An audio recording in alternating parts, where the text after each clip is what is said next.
The Russian Revolution, though summarized as one, is actually two revolutions. The March and November revolutions, sometimes called the February and October revolutions due to Russia previously using the Julian, not Gregorian calendar.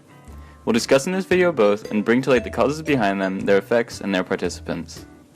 To look at the March Revolution, we must first look at World War I and its effects on Russia. To begin, on June 26, 1914, Archduke of Austria Franz Ferdinand was assassinated by Serbian nationalists, causing the Austro-Hungarian Empire to declare war on Serbia, dragging Russia into the war with Austro-Hungary and Germany on the side of the Serbs. Though first enthusiastic in the dawn of war, the Russian urban population slowly began to realize the devastating effects war has on a country. Russia, despite having the largest military at the time, did not have the industrial strength to manufacture munitions for all its 12 million soldiers. People began to realize the harm the war was doing on Russia, and public opinion shifted, likely due to 9 million casualties and the severe shortages of food and fuel. World War I required taxes to go up in Russia. This, coupled with inflation and an already low supply of food, made food nearly impossible to obtain for the average citizen. By March 8, 1917, women in markets could no longer buy bread to feed their families. These women took to the streets to show their frustration. Thousands began to riot and protest. Soon, over 100,000 began to march with them, demanding an end to the food shortage and Russia withdrawing from World War I.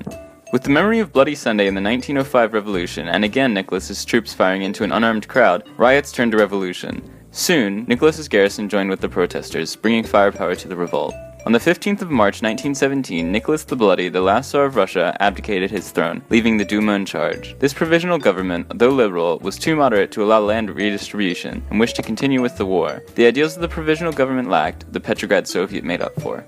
Challenging the provisional government, the Petrograd Soviet, made up of workers and the military, acted as a true government of Russia, despite having no legal authority to do so.